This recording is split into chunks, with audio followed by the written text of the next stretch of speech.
உயிரின் உயிரான விடுதலை சிறுத்தைகளே. சாதி ஒழிப்பை சமூக விடுதலை என தமிழகத்தில் களமாடி வரும் விடுதலை சிறுத்தைகள் கட்சியினர் தமிழர்களின் உரிமைகளுக்காகவும் ஒடுக்கப்பட்டோரின் விடுதலைக்காகவும் போராடி வருகின்றனர். இன்றைய களத்தில் சிறுத்தைகள் நிகழ்ச்சியில் கட்சி தலைவரும் எழுத்து தமிழரின் நிகழ்ச்சிகள் மட்டுமின்றி எழுத்து தமிழரின் ஆணைக்கு இணங்க களத்தில் சிறுத்தைகள் பங்கேற்ற நிகழ்ச்சிகள் அனைத்தையும் இப்போது பார்க்கலாம்.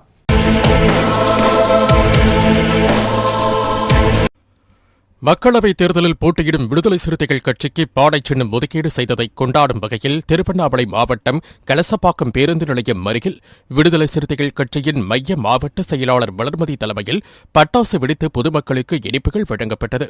இந்நிகழ்ச்சியில் அரசு ஊழியர் ஐக்கிய பேரவை மாவட்ட துணைத் தலைவர் ராஜகோபால், கலசப்பாக்கம் தொகுதி மேலிட பொறுப்பாளர் நாகராஜ், துணை செயலாளர் ஜே ரமேஷ், சுப்பிரமணி, ஒன்றிய செயலாளர் ரஜினிகாந்த், அன்னக்கிளி, பழனிசாமி, இளையராஜா, நகர செயலாளர் விக்னேஷ் உள்ளிட்டோர் கலந்து கொண்டனர்.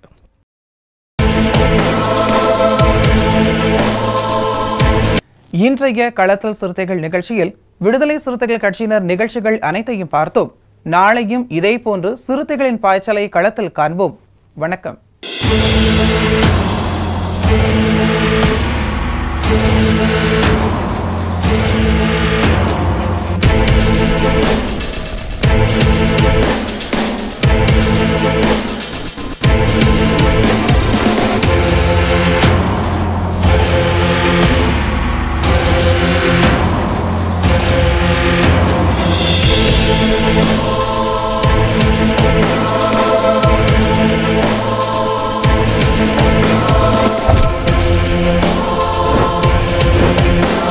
உயிரின் உயிரான விடுதலை சிறுத்தைகளே.